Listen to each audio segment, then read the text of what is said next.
نحمده ونصلي على رسوله الكريم اما بعد فاعوذ بالله من الشيطان الرجيم بسم الله الرحمن الرحيم واتل عليهم نبأ الذي آتيناه آياتنا فانسلخ منها فأتبعه الشيطان فكان من الغاوين ولو شئنا لرفعناه بها ولكنه أخلد إلى الأرض واتبع هواه فمثله كمثل الكلب إن تحمل عليه يلهث أو تتركه يلهث ذلك مثل القوم الذين كذبوا بآياتنا فاقصص القصص لعلهم يتفكرون صدق الله العظيم رب اشرح لي صدري ويسر لي أمري واحلل عقدة من لساني يفقهوا قولي اللهم ربنا ألهمنا رشدنا وأعذنا من شرور أنفسنا اللهم أرنا الحق حقا وارزقنا اتباعه وأرنا الباطل باطلا وارزقنا اجتنابه اللهم وفقنا لما تحب وترضى وتقبل منا فإنك خير المتقبلين آمین یا رب العالمین۔ پہلا مضمون جو بہت اہم ہے اور بعض اعتبارات سے ہم پاکستانی مسلمانوں پر منطبق ہوتا ہے، اسے میں چاہتا ہوں کہ تھوڑی سی وضاحت سے عرض کروں۔ وَاتْلُ عَلَيْهِمْ نَبَأَ الَّذِي آتَيْنَاهُ آیَاتِنَا، اے نبی ان لوگوں کو اس شخص کی خبر سنائیے، حالات بتائیے جسے ہم نے اپنی آیات عطا فرمائی تھی۔ فانسلخ منہا، تو وہ ان میں سے نکل بھاگا۔ اتبعہ الشیطان، تو پھر شیطان اس کے پیچھے لگ گیا۔ فکان من الغاوین، اور پھر وہ خالص گمراہ لوگوں میں سے ہو کر رہا۔ یہ ایک شخص تھا بلعام بن باورہ، بنی اسرائیل میں بہت ہی عابد و زاہد اور عالم شخص۔ اس کے زہد کے بڑے چرچے تھے، اس کی نیکی کا بڑا شہرہ تھا، لیکن یہ ہے کہ ایک عورت کے اغوا میں آ کر اور اس کے پیچھے پڑ کر اس نے اپنی ساری نیکی اور سارا تقوی اور سارا زہد اور سارا وہ مقام اور مرتبہ جو اللہ نے دیا تھا وہ گنوا لیا۔ معلوم ہوتا ہے کہ صاحب کرامات بزرگ تھا۔ الذی آتیناہ آیاتنا، مراد یہ بھی ہو سکتی ہے کہ ہم نے اپنی آیات کا علم عطا کیا تھا، اور یہ بھی کہ اسے کچھ کرامات بھی عطا کی تھی، لیکن یہ کہ ایک نفسانی خواہش جو ہے وہ اس کی تباہی کا سبب بن گئی۔ پھر توجہ کیجئے کہ پہلے وہ خود نکل بھاگا ہے، پھر شیطان اس کے پیچھے لگا ہے۔ شیطان کو انسان پر یہ اختیار نہیں ہے کہ وہ زبردستی اسے کسی غلط راستے پر لے آئے، وہ ترغیب دے گا، جو بھی کرے گا، لیکن ان عبادی لیس لک علیہم سلطان۔ اللہ تعالیٰ نے ابتدائے آفریشی میں جب اس نے مہلت مانگی تھی تو بار بار قرآن میں آتا ہے کہ میرے بندوں پر تمہیں اختیار کوئی نہیں ہوگا۔ تو خود وہ جو ہے نفسانیت کی راہ پر پڑا ہے، تو پھر اب شیطان نے اس کا پیچھا لے لیا، اور پھر جسے ہم کہتے ہیں کولوکیل لینگویج میں برے کو گھر تک پہنچا کر چھوڑا، آخری حد تک جو ہے اس کی گمراہی کی آخری حد تک پہنچا دیا۔ وَلَوْ شِئْنَا لَرَفَعْنَاهُ بِهَا، ہم نے اسے جو اپنی آیات عطا کی تھی، ہم چاہتے تو اسے اور بلند کرتے، ان کے ذریعے سے اس کے روحانی مقامات ہم اور بلند کرتے۔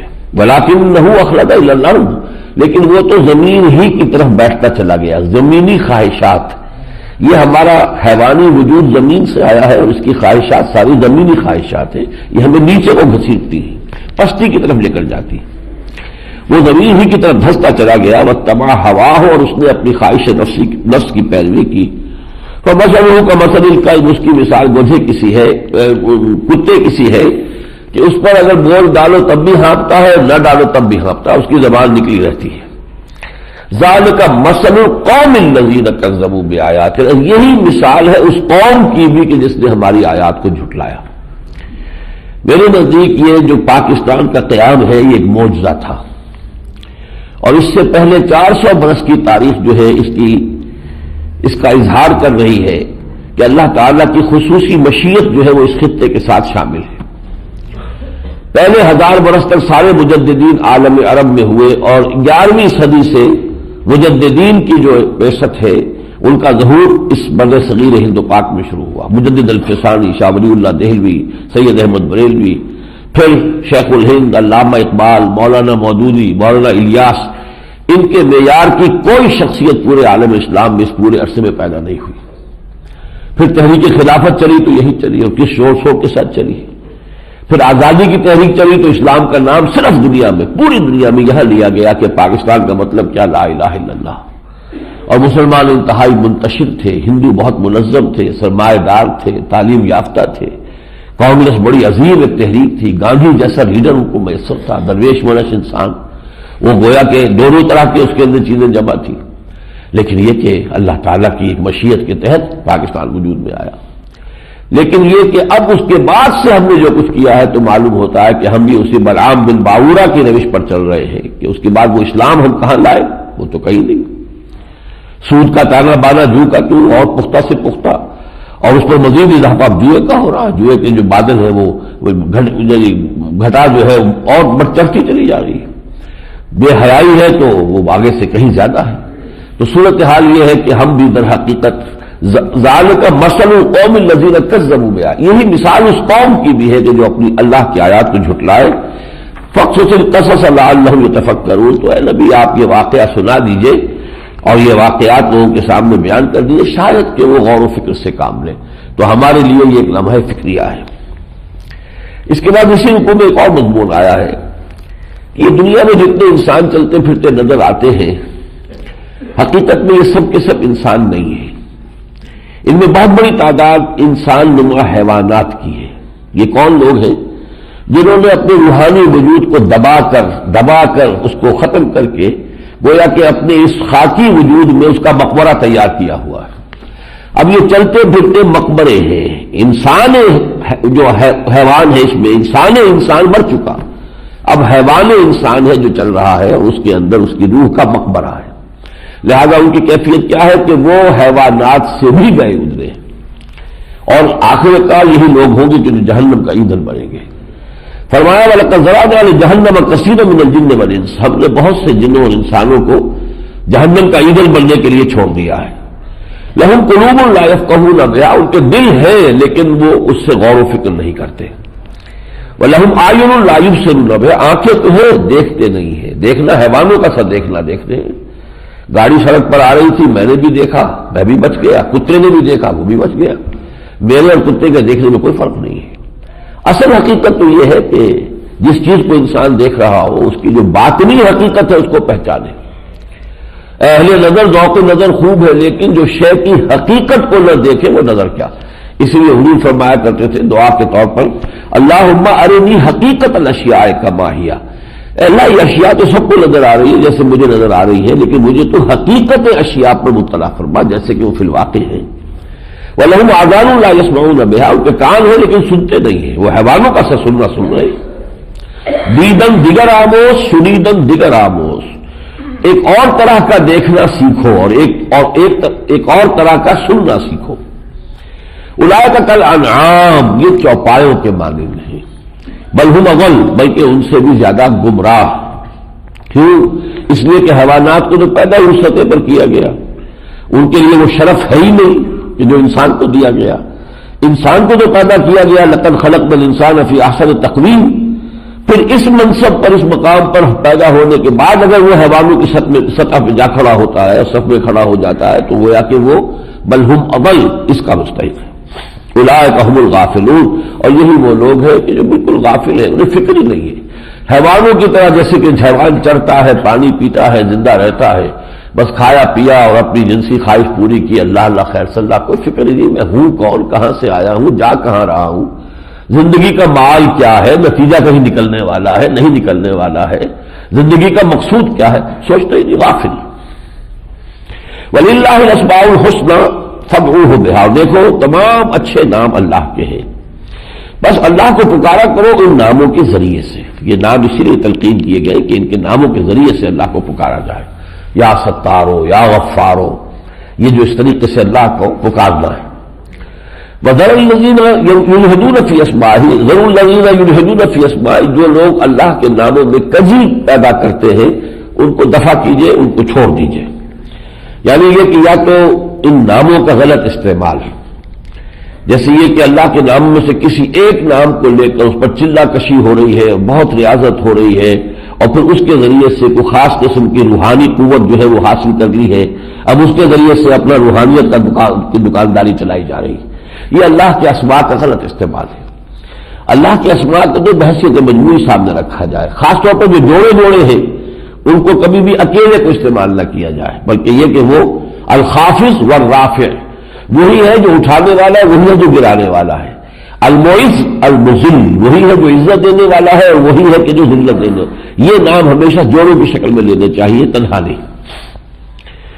سَيُجْزَوْنَ مَا كَانُوا يَعْمَلُونَ، جو لوگ یہ غلط حرکتیں کرتے ہیں، جو کچھ وہ کر رہے ہیں، ان قریب انہیں اس کی سزا مل جائے گی۔ اس کے بعد فرمایا یسألونک عن الساعۃ ایان مرساہا، اے نبی یہ لوگ آپ سے پوچھ رہے ہیں قیامت کے بارے میں، وہ کب لنگر انداز ہوگی۔ جیسے کوئی سمندری جہاز ہوتا ہے، اس کا جو لنگر ہے وہ پھینک دیا جاتا ہے جہاں آ کے اسے ٹھہرنا ہے، تو وہی لفظ استعمال کیا گیا، وہ کب لنگر انداز ہوگی۔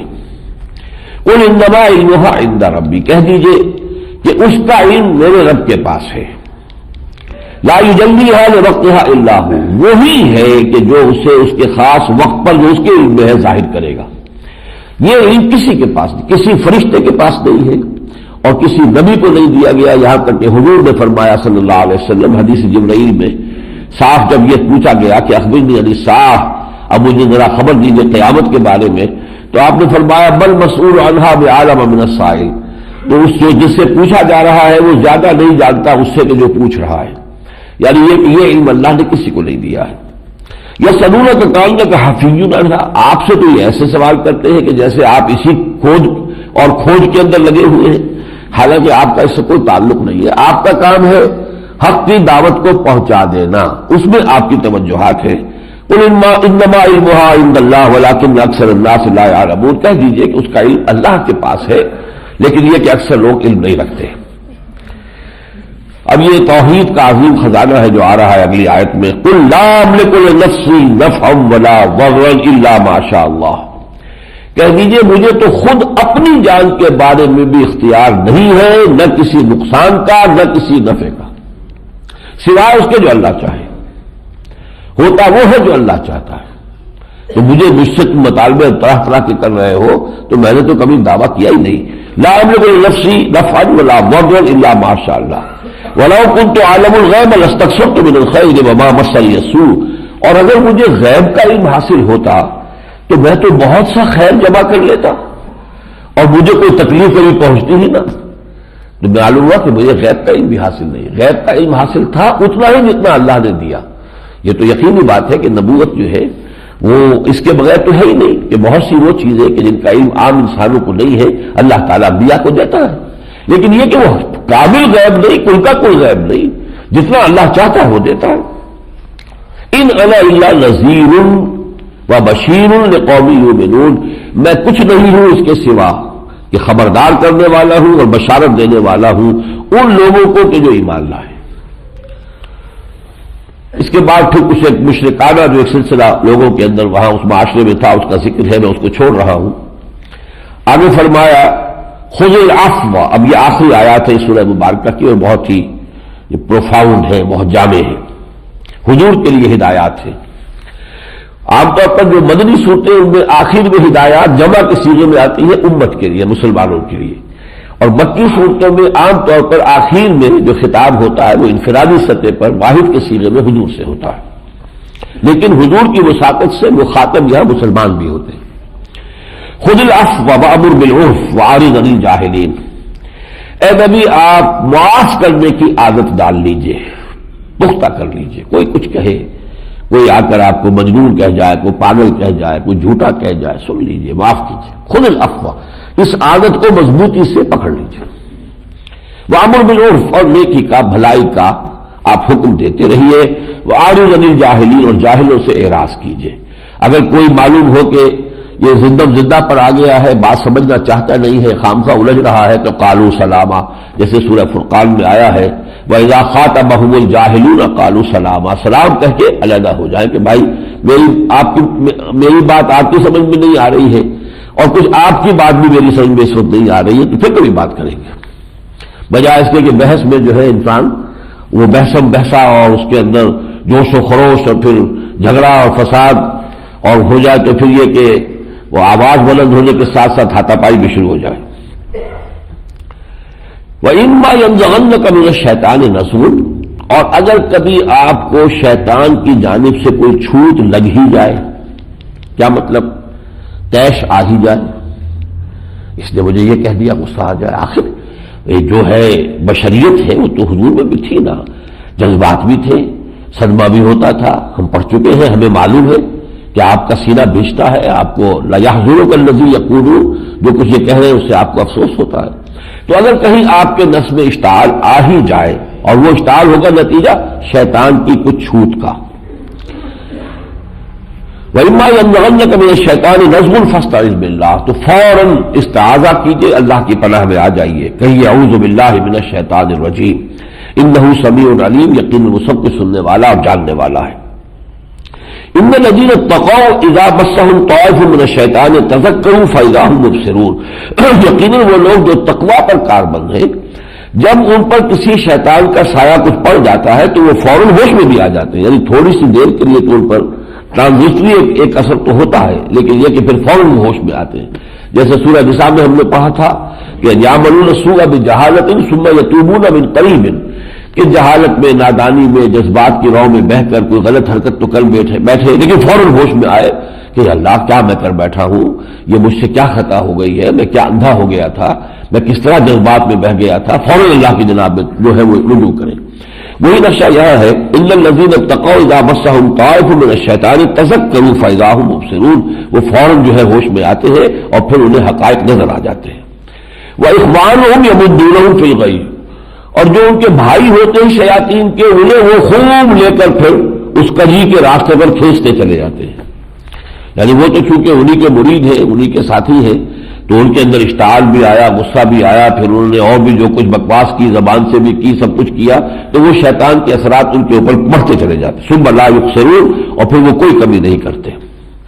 وَإِذَا لَمْ تَأْتِهِمْ بِآیَةٍ قَالُوا لَوْلَا اجْتَبَیْتَهَا، اور جب اے نبی آپ نے ان کے سامنے ان کے جو مطالبہ تھا اس کے مطابق کوئی معجزہ پیش نہیں کیا، تو یہ کہہ رہے ہیں کہ کیوں نہ آپ نے کوئی ایک ان میں سے جو ہم نے مطالبے کیے تھے ان میں سے کوئی ایک ہی آپ چن لیتے، پسند کر لیتے، ہمیں کوئی ایک معجزہ دکھا دیتے. قُلْ إِنَّمَا أَتَّبِعُ مَا يُوحَىٰ إِلَيَّ رَبِّي، کہہ دیجئے میں تو خود پیروی کر رہا ہوں، پابند ہوں اس کا جو میرے رب کی طرف سے مجھ پر وحی کی جا رہی ہے. هَٰذَا بَصَائِرُ مِن رَبِّكُمْ، یہ تمہارے رب کی طرف سے سوجھ کی باتیں ہیں، تمہاری آنکھیں کھولنے کے لیے. وَہُدًى، اور ہدایت ہے. وَرَحْمَةٌ لِقَوْمٍ يُؤْمِنُونَ، اور رحمت ہے ان کے لیے جو ایمان لائے.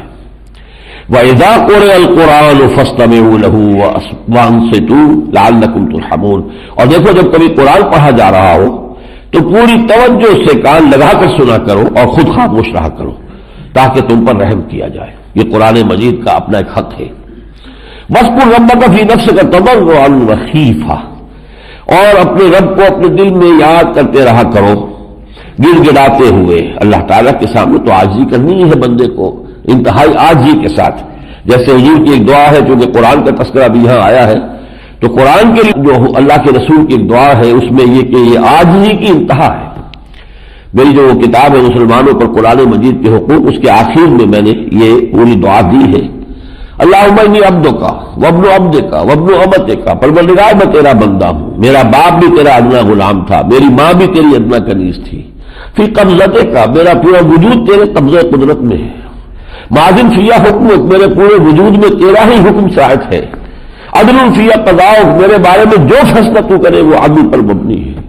اب یہ انداز ہے اپنی سپردگی کا، اپنی شخصیت کی یا اپنی جو ہے ایک نفی کی انتہا ہے. پھر دعا کی ہے اسألک بکل اسم ہوا لک سمیت بہ نفسک وعلمتہ احدا من خلقک وانزلتہ فی کتابک واستأثرت بہ فی مکنون عندک، میں تیرے تمام ناموں کے حوالے سے واسطے سے تجھ سے استدعا کرتا ہوں، وہ نام جو تو نے کسی کتاب میں نازل کیے، وہ نام جو تو نے کسی بندے کو سکھائے، وہ نام جو تو نے اپنے پاس خاص اپنے خزانے میں ابھی رکھے ہوئے جو کسی کو نہیں بتائے، میں ان تمام ناموں کے حوالے سے کہتا ہوں ان تجعل القرآن ربیع قلبی، اس قرآن کو میرے دل کی بہار بنا دے. ونور صدری، میرے سینے کا نور بنا دے. ان تجعل القرآن ربیع قلبی ونور صدری وجلاء حزنی، میرے حزن اور رنج کو دور کرنے کا ذریعہ بنا دے. تو یہ ذہاب ہمی و غمی، میرے تفکرات اور میرے غموں کا ازالہ بنا دے۔ تو یہ قرآن کی عظمت ہے محمد رسول اللہ کی نگاہوں میں۔ وَاذْكُرْ رَبَّكَ فِي نَفْسِكَ تَضَرُّعًا وَخِيفًا، اور اپنے رب کو یاد کرتے رہا کرو اپنے جی میں گڑگڑاتے ہوئے، عاجزی کے ساتھ اور ڈرتے ہوئے۔ وَدُونَ الْجَهْرِ مِنَ الْقَوْلِ، اور دیکھو زیادہ اونچی آواز سے نہیں، بالغدو والآصال، صبح کے اوقات میں بھی اور شام کے اوقات میں بھی۔ آصال جمع میں آتا ہے اس لیے کہ شام کی نمازیں جو ہے جیسے سورج ڈھلنا شروع ہوتا ہے تو پے بپے نمازیں آتی ہیں، اور صبح کی نماز آپ کو معلوم ہے ایک ہی ہے۔ وَلَا تَكُن مِّنَ الْغَافِلِينَ، اور غافلوں میں سے ہرگز نہ ہونا۔ اگلی آیت کا میں صرف ترجمہ کر رہا ہوں، پڑھ نہیں رہا ہوں تاکہ سجدہ نہ کرنا پڑے آپ کو۔ نماز میں تو ہم سنیں گے اور سجدہ بھی کریں گے۔ ترجمہ یہ ہے کہ جو ہستیاں اے نبی آپ کے رب کے پاس ہیں، یعنی ملائکہ مقربین، جو یوں سمجھیے کہ اعلیٰ ترین جو درجہ ہے ملائکہ کا، وہ اس کی عبادت سے کسی تکبر کی بنا پر نہیں رکتے اور اس کی تسبیح میں لگے رہتے ہیں، اس کے سامنے ہمیشہ سر بسجود رہتے ہیں۔ یہ سورہ اعراف کی آخری آیت تھی۔ اب ہم آئے، یہ جو دوسرا گروپ شروع ہوا تھا قرآن حکیم کی مکی اور مدنی صورتوں کا، اس میں یہ دو صورتیں مکی، انعام اعراف جو ہم پڑھ چکے ہیں، اب دو ہی صورتیں اس میں مدنی ہے، انفال اور توبہ۔ اور اس میں ذرا یہ دیکھیے کہ ربط کیا ہے کہ سورہ انفال نازل ہوئی ہے غزوہ بدر کے بعد۔ غزوہ بدر ہو رہا ہے سن 2 ہجری میں، رمضان مبارک میں، اور جو سورہ توبہ کا اکثر بیشتر حصہ ہے وہ سن 8 اور 9 ہجری میں نازل ہو رہا، فصل بہت ہے۔ پھر ان کو یہاں جوڑ کیوں دیا؟ پھر یہ کہ یہ کیوں فرق ہوا کہ سورہ بقرہ کے فوراً بعد ہمیں معلوم ہے کہ غزوہ بدر ہو گیا تھا نزول کے فوراً بعد، اور اس کے بعد جو ہے سورہ انفال نازل ہوئی تو اس کے فوراً بعد سورہ انفال آ جاتا۔ وہاں پر اگر انفال ہوتی تو وہ ایک ترتیب جو ہے زمانی اعتبار سے ہوتی، لیکن یہاں معنوی ترتیب جو ہے وہ پیش نظر ہے۔ وہ کیا ہے؟ سورہ اعراف اور سورہ انعام میں مشرکین عرب پر اتمام حجت کر دیا گیا۔ وہ آیتیں ہم کل پڑھ چکے ہیں کہ دیکھو مبادہ تم یہ کہتے کہ ہم سے پہلے کتاب نازل کی گئی 2 گروہوں پر، ہمیں تو علم ہی نہیں تھا اس کتاب کا، تو ہم سے مواخذہ کیسا، ہم سے محاسبہ کس بنیاد پر؟ یا مبادہ تم کہتے کہ اگر ہمیں کوئی کتاب دی جاتی تو ہم ان سے کہیں زیادہ اس کی قدر کرتے اور کہیں زیادہ ہدایت پر ہوتے۔ اب دیکھو آ گئی کتاب تمہارے پاس جس نے کہ تمہارے سامنے حق کو مبرہن کر دیا ہے، واضح کر دیا ہے، روشن کر دیا۔ اب ایمان لاؤ، اسی میں تمہارا خیر ہے۔ یہ تو ہوا وہ معاملہ۔ پھر یہ کہ وہ تم عہد الست کر کے آئے تھے، الست بربکم قالوا بلی، وہ بھی تمہیں یاد دلا دیا گیا۔ اب اگر نہیں مانتے ہو تو جیسا کہ سنت الہی رہی ہے رسولوں کے باب میں، اگر حضرت نوح کی قوم نے رد کیا تو ہلاک کر دی گئی، غرق کر دی گئی۔ حضرت ہود کی قوم نے اگر رد کیا تو وہ قوم عاد تباہ و برباد کر دی گئی۔ حضرت صالح کی قوم نے کیا، ہلاک کر دی گئی۔ حضرت لوط کا کہنا نہیں مانا صدوم اور عامورہ کے لوگوں نے، ہلاک کر دی گئی بستیاں۔ آل فرعون غرق کر دیے گئے۔ مدین کے لوگ، قوم شعیب ہلاک کر دی گئی۔ اب یہ ہلاکت جو اہل مکہ پر آ رہی ہے وہ ہے ایک مختلف شکل میں، جیسے پہلے بھی مختلف شکل میں عذاب آئے ہیں۔ قوم نوح کو ان کے اپنے گھروں میں، اپنی آبادیوں میں غرق کیا گیا، وہیں طوفان آیا، وہیں پر بارش اوپر سے برسی، زمین پھٹی، اس میں سے پانی نکلا، اور وہیں پر، کہیں اور لے جا کر نہیں۔ لیکن آل فرعون کو ان کے گھروں سے نکال کر اور لا کر سمندر میں غرق کیا گیا، تو مختلف رہا ہے۔ یہی معاملہ قریش کے ساتھ، کفار قریش ان کے جو سردار تھے، جنگ بدر میں ان کو کھینچ کر گویا کہ جیسے سانپ کو بل میں سے نکالا جاتا ہے، مکے سے نکالا گیا، مکہ تو دارالامن تھا، حرم تھا، وہاں سے نکال کر انہیں بدر کے میدان میں لا کر اور 70 ان کے سرکردہ لیڈر وہاں ختم کیے گئے۔ یہ گویا کہ قریش پر عذاب خداوندی کی پہلی قسط تھی کہ جو غزوہ بدر سے شروع ہوئی ہے۔ چونکہ سورہ انفال کا مضمون وہی ہے، لہذا یہاں انعام و اعراف کے فوراً بعد سورہ انفال آ گئی۔ پھر یہ ان کی وہ سزا جو ہے آخری ہوئی ہے سن 9 میں، جب اعلان عام کر دیا گیا حج کے موقع پر کہ اب صرف 4 مہینے کی مہلت ہے، یا تو مشرکین عرب ایمان لے آئیں ورنہ ان کا قتل عام شروع ہو جائے گا۔ یہ ہے سورہ توبہ کی ابتدائی آیات، 6 آیات جو ہے جو پڑھیں گے ہم۔ تو گویا کہ یہ آخری ان کی توہین اور تذلیل تھی۔ وہ سب کے سب ایمان لائے، لیکن اب وہ ایمان لائے جان بچانے کے لیے، اب وہ ایمان نہیں کہ جو ایمان لائے مکے والے شروع میں یا مدینے والے۔ تو گویا کہ یہ ان کے لیے ان کی انتہائی رسوائی والا معاملہ ہوا، اور وہ یہ کہ نتیجتاً وہ لوگ ایمان تو لائے، لیکن یہ کہ بہرحال ان کی جو بے عزتی اس میں ہوئی، توہین ہوئی، اسی لیے اس کو المخزیہ کہتے ہیں سورہ توبہ جو اس کا ایک نام مخزیہ بھی، رسوا کرنے والی صورت، یہ ان کا وہ آخری عذاب تھا کہ جو پھر سورہ توبہ میں جس کا ذکر آئے گا۔ بسم اللہ الرحمن الرحیم۔ یسألونک عن الانفال، اے نبی یہ لوگ آپ سے سوال کر رہے ہیں مال غنیمت کے بارے میں۔ جنگ بدر کے بعد ایک مسئلہ اٹھ کھڑا ہوا کیونکہ یہ پہلی جنگ تھی، اب جو بھی کفار کا مال و اسباب ہاتھ لگا اس کا کیا کیا جائے، اس کی کیا شکل ہو۔ اس سے پہلے عرب میں یہ تھا جو جس کے ہاتھ لگ گیا بس وہ لے گیا، وہ اس کا مال ہو گیا، لیکن یہ کہ اب تو ایک نظم کے ساتھ معاملہ ہونا چاہیے۔ تو یہاں پہلا جواب جو دیا گیا وہ یہ ہے کہ تاکہ جڑ کٹ جائے کسی کی، فرمایا قل الانفال للہ والرسول، کہہ دیجئے انفال یہ مال غنیمت کل کا کل اللہ اور اس کے رسول کا ہے، تمہارا اس میں کوئی حصہ ہی نہیں، چھٹی کرو۔ فاتقوا اللہ واصلحوا ذات بینکم، اللہ کا تقوی اختیار کرو اور اپنے آپس کے معاملات کو درست کر لو۔ اب اس مال غنیمت پر کوئی جھگڑا تمہارے اندر نہ ہو جائے کہ کس کا حق زیادہ ہے کس کا کم ہے، کون زیادہ لے گیا کون محروم رہ گیا۔ تم سمجھو کہ یہ سارا مال غنیمت تو اللہ اور اس کے رسول کا ہے۔ ان کنتم مومنین، اگر تم مومن ہو تو اس شے کو ذہناً تسلیم کرو اور اپنے آپس کے معاملے کو درست کرو۔ انما المؤمنون الذین اذا ذکر اللہ وجلت قلوبهم واذا تلیت علیہم آیاتہ زادتهم ایمانا وعلی ربهم یتوکلون۔ یہ مقام بہت عمدہ ہے، بہت خوبصورت مقام ہے کہ اہل ایمان کی ایک تعریف اس سورہ مبارکہ میں بیان کی جا رہی ہے۔ اس کے دو اجزاء ہیں، ایک یہاں شروع میں رکھ دیا گیا ہے، جو ایک آخر میں آئے گا سورہ انفال کے آخر میں۔ جیسے پرکار ہوتی ہے تو پرکار اگر یوں کر دے تو اس کے دونوں بازو جوڑے ہوئے ہیں، کھول دے تو ان کے درمیان فصل ہو جاتا ہے۔ تو حقیقی مومن کی تعریف سورہ حجرات میں آئی ہے، انما المؤمنون الذین آمنوا باللہ ورسولہ ثم لم یرتابوا وجاہدوا باموالہم وانفسہم فی سبیل اللہ۔ دو چیزیں مل کر جو ہے وہ ایمان کی تعریف مکمل کرتی ہیں، ایک تو اللہ اور اس کے رسول پر ایسا ایمان جس میں شک کے کانٹے چبھے نہ رہ جائیں، یقین کی صورت ہو جائے، اور دوسرے جہاد اللہ کی راہ میں۔ یہاں یہ کیا کہ پہلے حصے کو سورہ انفال کے شروع میں لے لیا ہے اور اس کا دوسرا حصہ جو ہے وہ سورہ انفال کے آخر میں آئے گا۔ مومن تو وہ لوگ ہیں کہ جب اللہ کا نام لیا جاتا ہے تو ان کے دل لرز جاتے ہیں، اور جب انہیں اس کی آیات پڑھ کر سنائی جاتی ہے تو ان کے ایمان میں اضافہ ہوتا ہے۔ وعلی ربہم یتوکلون، اور وہ اپنے رب پر پورا توکل اور بھروسہ کرتے ہیں۔ الذین یقیمون الصلاۃ ومما رزقناہم ينفقون، جو نماز قائم کرتے ہیں، جو کچھ ہم نے انہیں دیا ہے اس میں سے ہمارے لیے، ہماری رضا جوئی کے لیے خرچ کرتے ہیں۔ اولئک ھم المؤمنون حقا، یہ لوگ حقیقت میں مومن ہیں، واقعتاً سچے مومن ہیں۔ لہم درجات عند ربہم ومغفرۃ ورزق کریم، ان کے لیے درجے ہیں ان کے رب کی طرف سے، بلند مراتب ہیں اور مغفرت ہے اور بہت اعلیٰ روزی ہے۔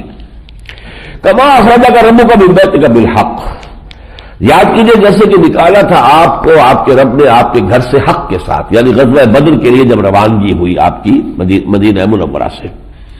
وَإِنَّ فَرِيقًا مِّنَ الْمُؤْمِنِينَ لَكَارِهُونَ، اور اہل ایمان میں سے کچھ لوگ تھے کہ جو اسے پسند نہیں کر رہے تھے، اس میں انہیں جو ہے وہ کسل تھا یا طبیعت میں آمادگی نہیں تھی۔ یہ یہاں سمجھ لیجئے کہ ایک مشورہ ہوا تھا مدینہ منورہ کے اندر ہی، وہ مشورہ یہ تھا کہ قافلہ جو ابو سفیان اس وقت کافر تھے اور اب سردار جو ہے وہ خیر بعد میں اکیلے رہ جائیں گے سردار، لیکن سرداران قریش میں سے اس وقت بھی ہے، تو وہ ایک بڑا قافلہ لے کر گئے تھے شام کی طرف، اور جب قافلہ جا رہا تھا تو حضور نے اس کا تعاقب کیا تھا، اس کا راستہ روکنے کی کوشش کی تھی، انٹرسپٹ کرنے کی کوشش کی تھی، لیکن وہ نکل گیا تھا قافلہ۔ اب جب وہ واپس آ رہا تھا تو حضور کو اطلاع ملی کہ وہ بہت ہی مال کے ساتھ، مال تجارت کے ساتھ لدا فدا قافلہ آ رہا ہے، تو اس کو انٹرسپٹ کرنے کے لیے آپ نے کہا کہ ہمیں جانا چاہیے اور ہمیں بدر تک پہنچ کر اس قافلے کا راستہ روکنا چاہیے۔ تو کچھ لوگوں نے اس میں وہ جو ہے وہ اپنی آمادگی ظاہر نہیں کی۔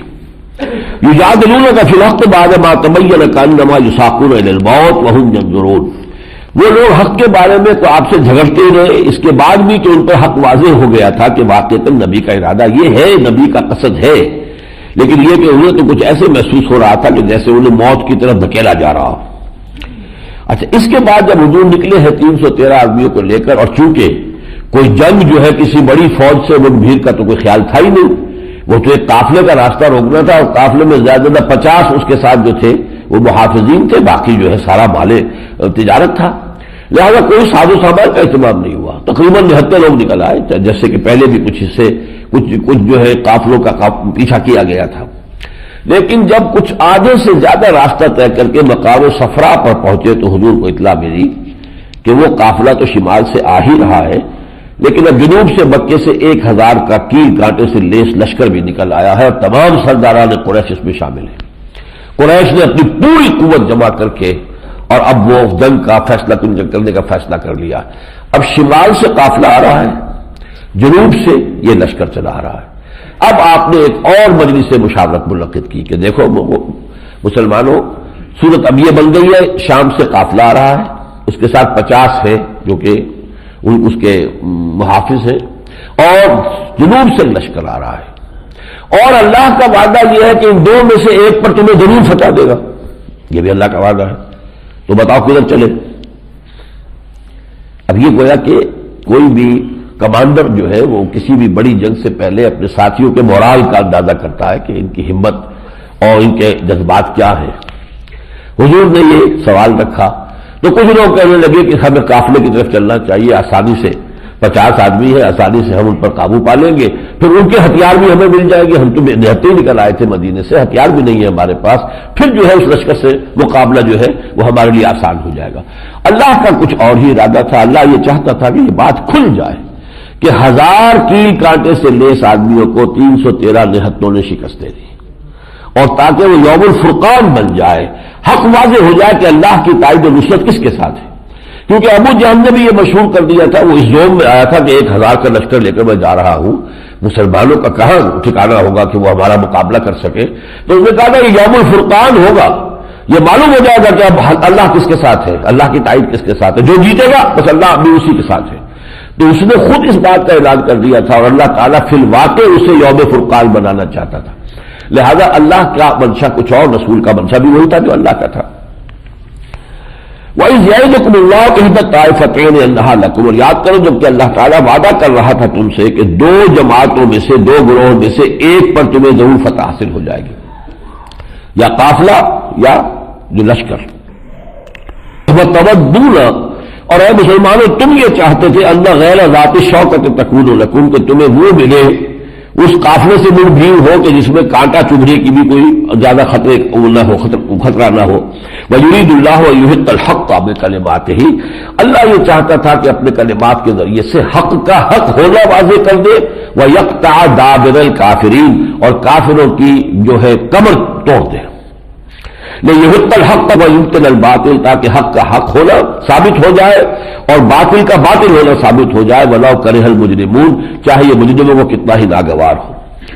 اس تستغیثون، اس کے بعد ذکر ہے کہ جب حضور نے اور پھر صحابہ نے بھی دعا کی اللہ ہماری مدد فرمائی ہو، تو اللہ نے وعدہ کیا کہ 1000 فرشتے میں بھیجوں گا جن سے کہ تمہاری مدد ہوگی۔ بہرحال اس کے بعد جو بھی شکل بنی ہے وہ سب کو معلوم ہے کہ اللہ تعالیٰ نے ایک بہت ہی واضح فتح دی اور اس کو واقعتاً یوم الفرقان بنا دیا۔ اب فرمایا جا رہا ہے یا ایھا الذین آمنوا اذا لقیتم الذین کفروا زحفا فلا تولوهم الادبار، اہل ایمان اب جب یہ سلسلہ شروع ہو گیا ہے، اس لیے کہ یہ حضور کی دعوت اور حضور کی جد و جہد یہ اس مرحلے میں آ گئی ہے، عام کانفلکٹ، مسلح تصادم۔ اس سے پہلے تو 15 برس تک دعوت اور تزکیہ تربیت اور تعلیم وہ تو جو ہے جو درویشانہ کام ہو رہے تھے، بادشاہ درویشی در ساز و دمادم زن۔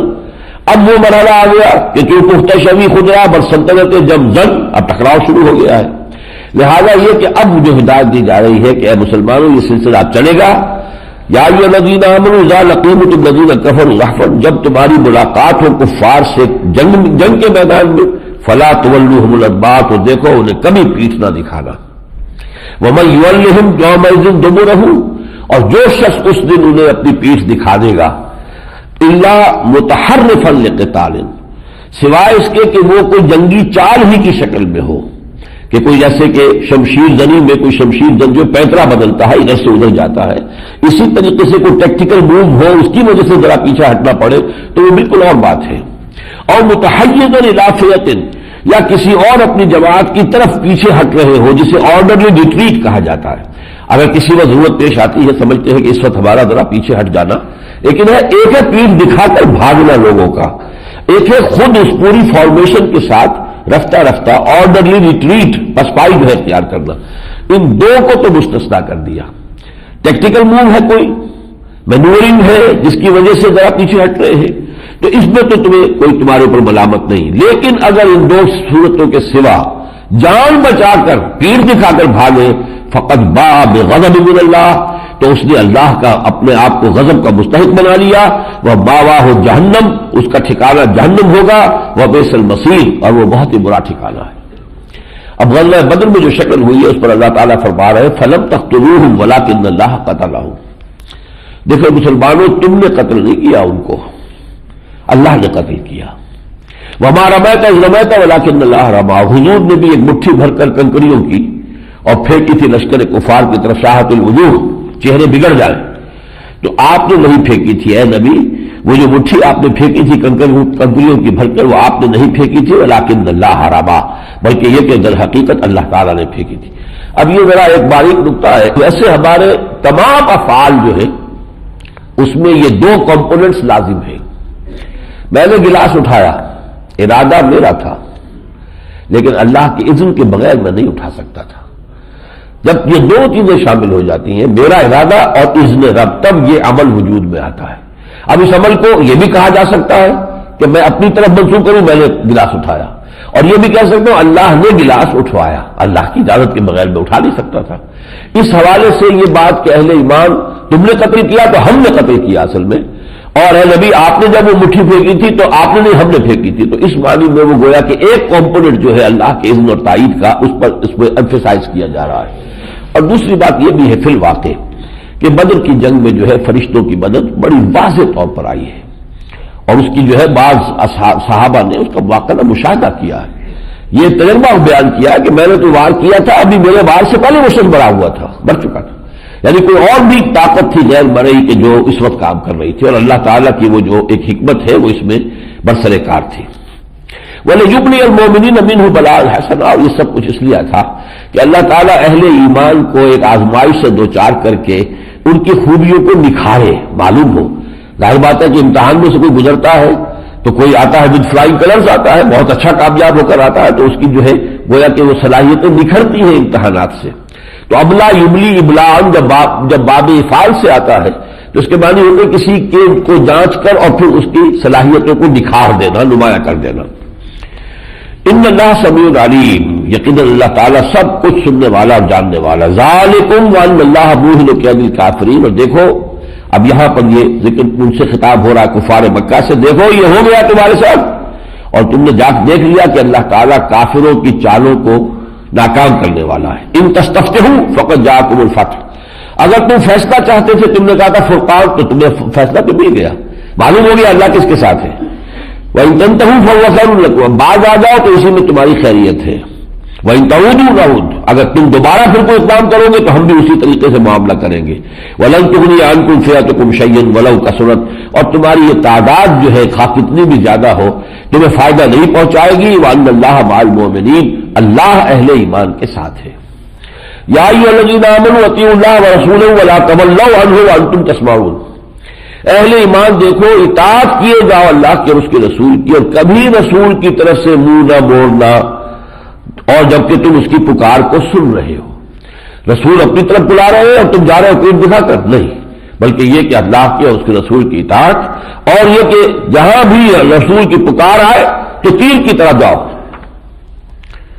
یا ایھا الذین آمنوا استجیبوا للہ وللرسول. اہل ایمان اللہ اور اس کے رسول کی پکار پر لبیک کہا کرو. اذا دعاکم لما یحییکم. جبکہ وہ پکارتے ہیں تمہیں اس شے کے لیے جو تمہیں اصل حیات عطا کرنے والے، حیات معنوی، حیات روحانی. یہ روحانی حیات ہے کہ جو اللہ تعالیٰ ان چیزوں کے ذریعے سے تمہیں عطا کرے گا. تم حیات مادی ہی کو سمجھ بیٹھے ہو کہ حیات ہے.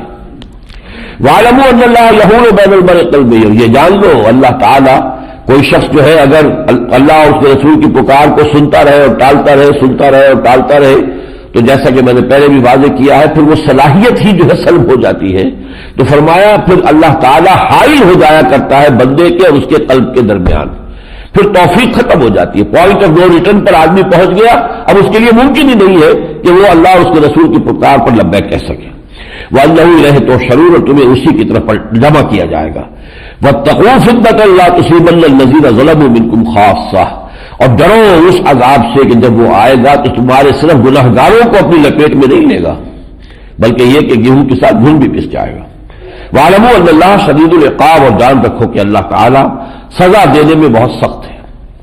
اس کے بعد کی 3 آیات جو ہیں وہ پھر خاص طور پر ہم مسلمانوں نے پاکستان اور ان میں سے بھی کہ جو مہاجرین ہیں جو ہندوستان سے آئے، ویسے یہ کہ پوری تحریک پاکستان جس بنیاد پر چلی ہے ان سب پر اس کا بڑا گہرا انطباق ہے۔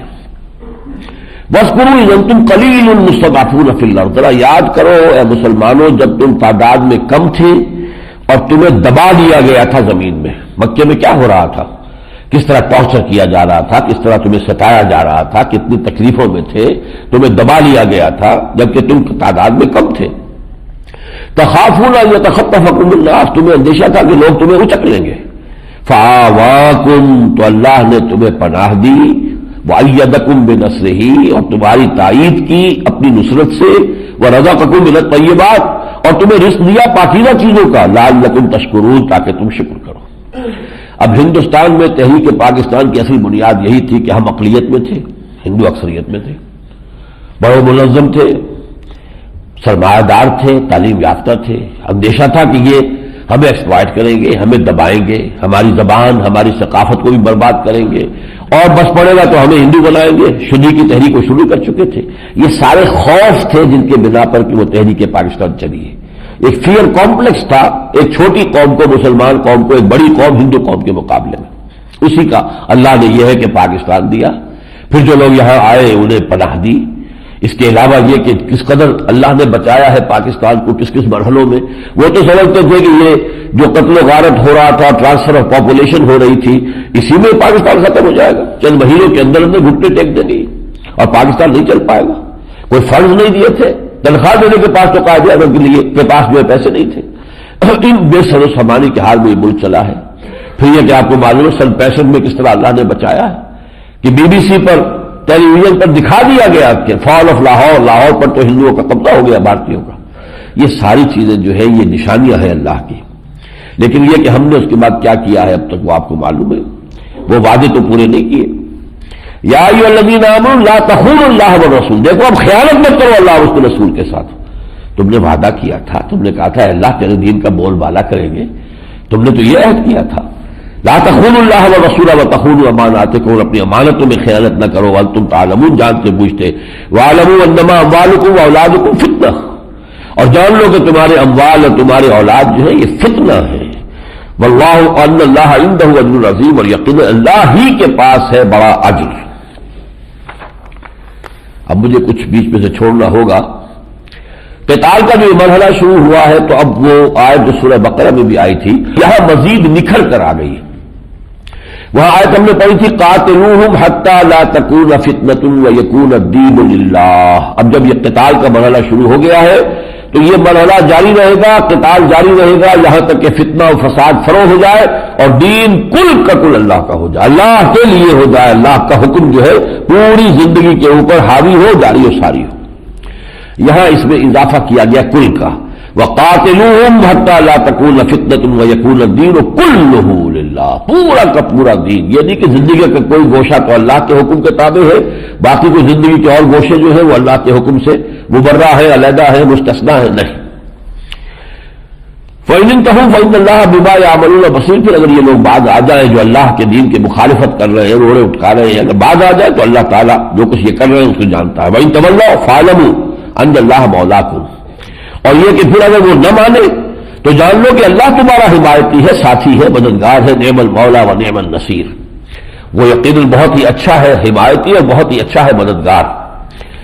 وَاعْلَمُوا أَنَّمَا غَنِمْتُم مِّن شَيْءٍ فَأَنَّ لِلَّهِ خُمُسَهُ وَلِلرَّسُولِ وَلِذِي الْقُرْبَىٰ وَالْيَتَامَىٰ وَالْمَسَاكِينِ وَابْنِ السَّبِيلِ إِن كُنتُمْ آمَنتُم بِاللَّهِ وَمَا أَنزَلْنَا عَلَىٰ عَبْدِنَا يَوْمَ الْفُرْقَانِ يَوْمَ الْتَقَى الْجَمْعَانِ وَاللَّهُ عَلَىٰ كُلِّ شَيْءٍ قَدِيرٌ۔ اب وہ حکم بیان کیا جا رہا ہے جو پہلے کہا تھا کہ انفال جو نفل سے بنا ہے، یعنی جنگ میں اصل شے تو مقصود ہوتی ہے فتح، لیکن یہ کہ جو کوئی مال بھی ساتھ آ گیا وہ گویا کہ نفل ہے، تو انفال نفل سے بنا، اضافی شے جو مل گئی وہ مال غنیمت کو وہاں انفال کہا گیا، یہاں لفظ غنیمت استعمال کیا۔ وَاعْلَمُوا أَنَّمَا غَنِمْتُمْ، اب جو بھی تمہیں کچھ مل گئی ہے غنیمت من شَيْءٍ فَأَنَّ لِلَّهِ خُمُسَهُ وَلِلرَّسُولِ، اس کا 5واں حصہ اللہ اور اس کے رسول کا ہے۔ پہلے کہا تھا کل کا کل اللہ اور اس کے رسول کا ہے، تاکہ تم تو اپنے ہاتھ دھو کے بیٹھ جاؤ. لیکن اب یہاں یہ کہا کہ 5واں حصہ اللہ اس کے رسول کا ہے، اور رسول کو ظاہر بات ہے کہ رسول کی اپنی جو ہے ضروریات بھی تو ہے، کوئی معاش کا. اب جب سے نبوت کا آپ نے جو فرائض ادا کرنے شروع کیے تھے مکے میں، اب تجارت تو آپ نہیں کر رہے تھے، لیکن بہرحال آپ کے بھی جو ضروریات تھی تو وہ تو یہ کہ حضرت خدیجہ رضی اللہ تعالی عنہ کی دولت تھی بہت. مکی دور میں تو وہ کام آتی رہی، مدینے میں آ کر. اور پھر یہ کہ اب آپ کی ازواج مطہرات ہیں، ان کے بھی جو ہے ان کی ضروریات ہیں، تو ان کے لیے یہ ہے کہ یہ 5واں حصہ جو ہے اللہ اور اس کے رسول کے لیے، اور ولی ذی القربیٰ رسول کے قرابت داروں کے لیے، والیتامیٰ والمساکین یتیموں اور مسکینوں کے لیے، وابن السبیل اور مسافر کے لیے. ان کنتم آمنتم باللہ وما انزلنا علی عبدنا، اگر تم واقعتاً ایمان رکھتے ہو اللہ پر اور اس شے پر جو ہم نے اپنے بندے پر نازل کی، یوم الفرقان، فرقان کے دن. یہ یوم بدر کو یوم الفرقان کہا گیا. یوم التقى الجمعان، جس دن کے دو جمعیتیں آپس میں ٹکرائی تھی، ان کی ملاقات ہوئی تھی. واللہ علی کل شیء قدیر، اور یقیناً اللہ تعالی ہر چیز پر قادر ہے.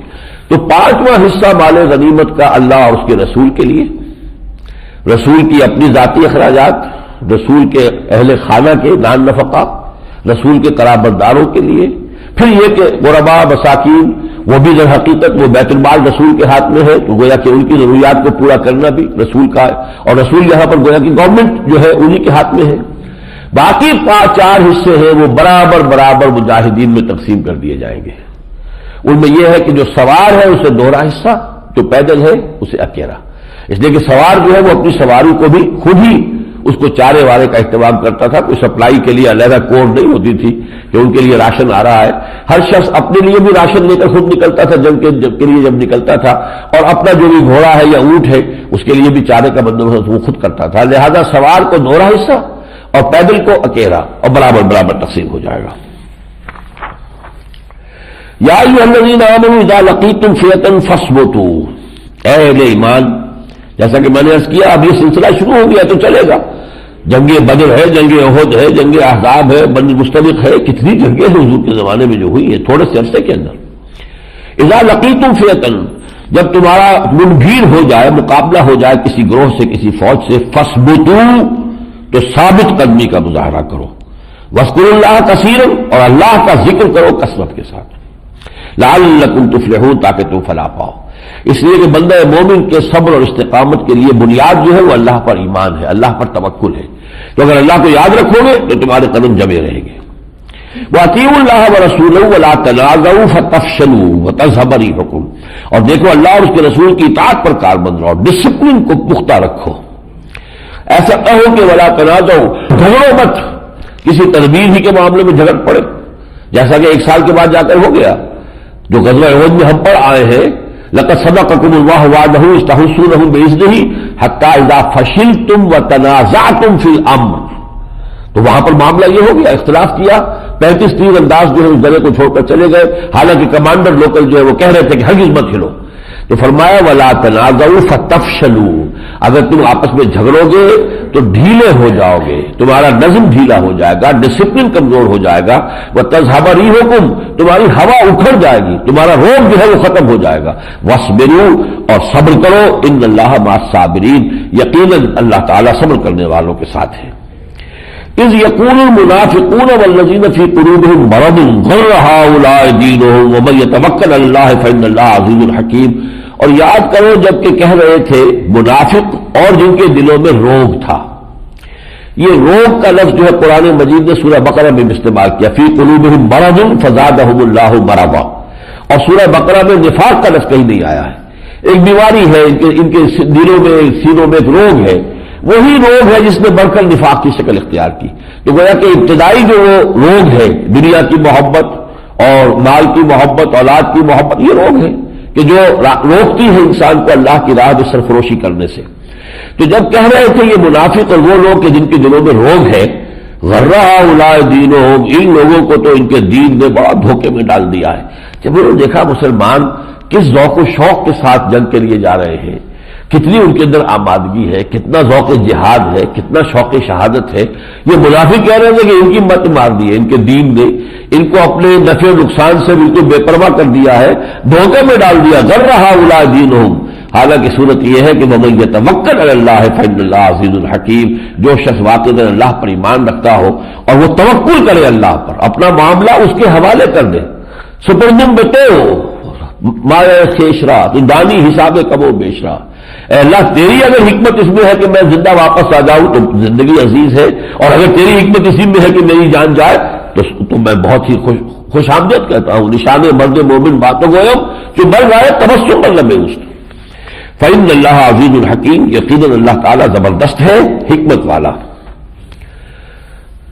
اس کا اب ذکر ہو رہا ہے یہود کا، الذین عاہدت منہم ثم ینقضون عہدہم فی کل مرۃ وہم لا یتقون، اے نبی وہ لوگ جن سے آپ نے معاہدہ کیا تھا، آپ نے مدینے آتے ہی پہلے یہ کام کیا تھا، 6 مہینے کے اندر 3 کام کیے، مسجد نبوی کی تعمیر اور مہاجرین اور انصار کی مواخات، آپس میں بھائی بھائی بنا دینا، اور تیسرا یہودیوں سے میثاق مدینہ جو ہے ایک معاہدہ، جوائنٹ ڈیفنس کا پیکٹ ہو گیا کہ اگر مدینے پر حملہ ہوگا تو ہم مل جل کر دفاع کریں گے، اور اس اعتبار سے ہم ایک امت شمار ہوں گے۔ آپ نے جن سے عہد کیا تھا ثم ینقضون عہدہم، پھر وہ اپنے عہد کو توڑتے رہتے ہیں، فی کل مرۃ، ہر موقع پر، وہم لا یتقون، اور وہ بالکل تقویٰ اور جو ہے کسی بھی اصول کو سامنے نہیں رکھتے۔ فإما تستفنهم فی الحرب، تو اگر آپ پا جائیں ان میں سے کسی کو جنگ میں، یعنی اگر وہ واقعتاً ان قریش مکہ کے ساتھ مل کر جنگ میں بھی شریک ہو جائیں، یہ یہودی کے جو مدینے کے ہیں، فشدد بہم من خلفہم لعلہم یذکرون، تو ان کو ایسی سخت سزا دے کہ اس کے ذریعے سے جو ان کے پیچھے ان کے گرو گھنٹال بیٹھے ہوئے مدینے میں، وہ ان کے بھی جو ہے ہوش ٹھکانے آ جائیں۔ فشدد بہم من خلفہم لعلہم یذکرون وَإِمَّا تَخَافَنَّ مِنْ قَوْمٍ خِيَانَةً، اور اگر آپ کو یہ خیانت کا اندازہ ہو جائے کہ یہ قوم، یہ قبیلہ بنو قینقاع کا یا بنو قریظہ کا یا بنو نذیر کا اب یہ خیانت کے اوپر اور معاہدے کی خلاف ورزی کرنے پر تل گئے ہیں، وَإِمَّا تَخَافَنَّ مِنْ قَوْمٍ خِيَانَةً فَانبِذْ إِلَيْهِمْ عَلَىٰ سَوَاءٍ، تو وہ معاہدہ ان کی طرف پھینک دے، علی الاعلان کہ اب ہمارا تمہارا معاہدہ کوئی نہیں، پھر کوئی اقدام کیجیے۔ یہ نہیں کہ معاہدہ بھی انٹیکٹ ہے اور اقدام بھی ہو رہا ہو، یہ جو ہے یہ مورل معاملہ نہیں ہے، یہ اخلاقی معاملہ نہیں ہے۔ اقدام جب کرنا ہے تو پہلے اعلان کیجئے کہ اب ہمارا اور آپ کا معاہدہ ختم ہے۔ ان اللہ لا يحب الخائنین، یقیناً اللہ تعالیٰ خیانت کرنے والوں کو پسند نہیں کرتا۔ وَأَعِدُّوا لَهُم مَّا اسْتَطَعْتُمْ، اب یہ بھی آیت جو ہے آج کل کے ہمارے حالات میں بڑی اہم ہے، ان کے لیے پوری طرح ساز و سامان فراہم کرو، اسلحہ اور ہر چیز، استطاعتم جتنا تمہاری استطاعت میں ہے، من قوت، قوت سے بھی، ومن رباط الخیل، اور گھوڑوں کو پالنا اور گھوڑوں کو سدھانا، ترہبون بہ عدو اللہ وعدوکم، جس کے ذریعے سے تم روب ڈال سکو اللہ کے دشمن پر اور اپنے دشمن پر، وآخرین من دونہم، ایک تو تمہارے دشمن ہے جو سامنے نظر آ رہے ہیں قریش مکہ، اور ایک اور دشمن ہے جو تمہاری اپنی صفوں میں ہے، ففتھ کالمسٹ ہے، جو ان سے مرے ہیں، لا تعلمونہم اللہ یعلمہم، تم انہیں نہیں جانتے، اللہ انہیں جانتا ہے۔ اب یہ جو ڈیٹرنٹ ہے کہ گھوڑے جو ہے سجے ہوئے کھڑے ہوئے ہو، موجود نظر آ رہے ہو، منافقین مکہ بھی دیکھ رہے ہیں، خبریں پہنچا رہے ہیں کہ اب اتنی تیاری ہو گئی ہے مسلمانوں کے پاس، اتنا کچھ ساز و سامان اسلحہ محمد نے فراہم کر دیا ہے، تو اس لیے ان کے حوصلے جو ہے وہ یقیناً پست ہوں گے۔ وما تنفقوا من شیء، ظاہر بات ہے کہ سامان اور اسلحہ فراہم کرنے کے لیے تو پیسہ چاہیے، تو اب مسلمانوں کو انفاق کرنا چاہیے، اللہ کی راہ میں خرچ کرنا چاہیے، دینا چاہیے، ڈونیٹ کرنا چاہیے۔ وما تنفقوا من شیء فی سبیل اللہ، اور جو بھی تم خرچ کرو گے اللہ کی راہ میں، یوفی الیکم وانتم لا تظلمون، وہ پورا کا پورا تمہیں لوٹا دیا جائے گا قیامت کے دن، اور تم پر کوئی ظلم نہیں ہوگا۔ یا ایھا النبی حسبک اللہ ومن اتبعک من المؤمنین، اے نبی آپ مطمئن رہے، آپ کے لیے کافی ہے اللہ اور وہ جو آپ کا اتباع کر رہے ہیں اہل ایمان میں سے۔ ایک ترجمہ یہ ہے اور ایک ترجمہ یہ ہے کہ اللہ کافی ہے آپ کے لیے بھی اور ان اہل ایمان کے لیے بھی کہ جو آپ کا اتباع کر رہے ہیں۔ یا ایھا النبی حرض المؤمنین علی القتال، اے نبی اہل ایمان کی تحریض، تشویق، ترغیب دیجئے انہیں اللہ کی راہ میں جنگ کرنے کی۔ ان یکن منکم 20 صابرون، اگر تم میں 20 ہوئے صبر کرنے والے، یغلبوا مئتین، ہمارا وعدہ ہے وہ 200 پر غالب آ جائیں گے، یعنی 10 گنا کی جمعیت جو ہے اس پر تمہیں اللہ تعالی ہمیں فتح دے گا۔ وَإِن يَكُن مِّنكُم مِّائَةٌ يَغْلِبُوا أَلْفًا، اور اگر 100 ہوں گے تو وہ 1000 پر غالب آ جائیں گے۔ مِّنَ الَّذِينَ كَفَرُوا بِأَنَّهُمْ قَوْمٌ لَّا يَفْقَهُونَ، کافروں میں سے 1000 پر غالب آ جائیں گے اس لیے کہ انہیں سمجھ نہیں ہے، شعور ہی نہیں ہے۔ لیکن اس کے کچھ عرصے کے بعد جو آیت نازل ہوئی اسے بھی یہی پر لگا دیا گیا ہے کہ کچھ عرصے کے بعد فرمایا الآن خفف اللہ عنکم، اب اللہ نے تم پر تخفیف کر دی ہے، وعلم ان فیکم ضعفا، اس لیے کہ اللہ کے علم میں ہے کہ اب تمہارے اندر کچھ کمزوری آ گئی ہے۔ جیسے جیسے نئے نئے اس مسلمان داخل ہو رہے تھے مسلمانوں کی صفوں میں، اب وہ تربیت کے وہ مراحل جو مکے میں گزرے تھے اتنے طویل عرصے میں، ان سب کو وہ تربیت تو میسر نہیں آ رہی تھی، اس حوالے سے جو ایوریج ہے اب مسلمانوں کا وہ گر رہا تھا۔ تو فرمایا کہ اللہ کے علم میں ہے علم ان فیکم ضعفا، تمہارے اندر اب کمزوری ہے، فلیکن منکم مئۃ صابرۃ یغلبوا مئتین، تو اب اگر تمہارے 100 ہوں گے صبر کرنے والے تو 200 پر غالب آ جائیں گے، وَإِن مِّنكُمْ أَلْفٌ يَغْلِبُوا أَلْفَيْنِ، اور 1000 ہوں گے تو 2000 پر غالب آ جائیں گے، بِإِذْنِ اللہ، اللہ کے حکم سے، وَاللَّهُ مَعَ الصَّابِرِينَ، یقیناً اللہ تعالیٰ صبر کرنے والوں کے ساتھ ہے۔ مَا كَانَ لِنَبِيٍّ أَن يَكُونَ لَهُ أَسْرَىٰ، اور کسی نبی کے لیے یہ روا نہیں ہے کہ وہ اپنے لیے قیدی بنا لے، حَتَّىٰ يُسْخِنَ فِي الْأَرْضِ، جب تک کہ زمین میں خوب ریزی نہ ہو چکی ہو، یعنی کفر کی طاقت جب تک کچھ نہیں نہ جا چکی ہو تو قیدی بنانا چاہیے مانی دارت، قیدی کو تو وہ آ کے فدیہ دے کے چھڑا کے لے جائیں گے، پھر وہ اسی جوش و خروش کے ساتھ دوبارہ آئیں گے تم سے لڑنے کے لیے، تو جب تک کہ ان کی یعنی کچل نہ دی جائے طاقت اس وقت تک قیدی نہیں بنانے چاہیے۔ یہ اصل میں مسئلہ ہوا تھا غزوہ بدر میں، 70 قیدی جو ہے ان کے آ گئے تھے، اب مشورہ ہوا کیا کرنا چاہیے۔ حضور چونکہ بہت رحیم اور شفیق اور ودود تھے، آپ نے کہا ٹھیک ہے ان کو فدیہ لے کے چھوڑ دیا جائے۔ حضرت ابوبکر کی رائے بھی یہ ہوئی، وہ تو ہمیشہ سائے کی طرح حضور کے ساتھ ہی ہوتے تھے۔ حضرت عمر نے کہا نہیں، اس سے کفر کو تقویت حاصل ہوگی، ہمیں چاہیے ان سب کو قتل کرے، اور ہم میں سے جو جس کا قرابت دار ہے وہ اپنے ہاتھ سے اس کو قتل کرے، اپنے رشتہ دار کو۔ لیکن بہرحال فیصلے پر عمل ہوا حضور کے، حضرت ابوبکر کے، لیکن پھر یہ آیت نازل ہو گئی جس نے حضرت عمر کی رائے کی تصویب کی، رائے ان کی درست تھی۔ ما كان لنبي ان يكون له اسرى حتى يسكن في الارض تريدون عرض الدنيا، تم دنیا کا ساز و سامان چاہتے ہو کہ کوئی دولت مل جائے، کچھ جو ہے وہ فدیہ آئے گا تو کچھ ہمارے لیے جو ہے مال کا بندوبست ہو جائے گا، واللہ یرید الاخرہ، جبکہ اللہ تعالیٰ جو ہے اس کے سامنے آخرت ہے، واللہ عزیز الحکیم، اللہ زبردست اور حکمت والا ہے۔ اب میں آخری آیت پڑھ رہا ہوں جس میں میں نے کہا تھا کہ وہ جو ایمان کی جو ڈیفینیشن ہے اس کو 2 حصوں میں تقسیم کیا گیا۔ فرمایا والذین آمنوا وہاجروا وجاہدوا فی سبیل اللہ والذین آووا ونصروا اولئک هم المؤمنون حقا، وہاں بھی یہ الفاظ تھے اولئک هم المؤمنون حقا، وہ لوگ کہ اللہ کا ذکر ہو تو ان کے دل لرز اٹھے، قرآن پڑھ کر سنایا جائے تو نہ خود محسوس ہو کہ ان کے ایمان میں اضافہ ہو رہا ہے، جن کے اندر یہ کیفیات ہے تو وہ حقیقی مومن ہے۔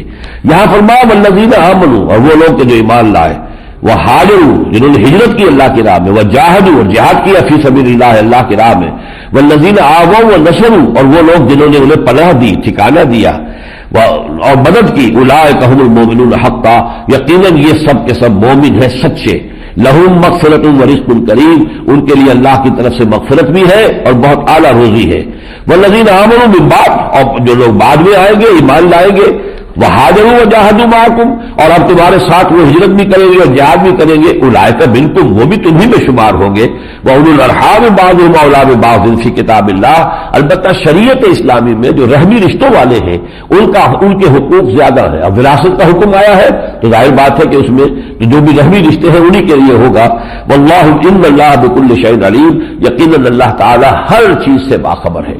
بارک اللہ لی ولکم فی القرآن العظیم ونفعنی وإیاکم بالآیات والذکر الحکیم۔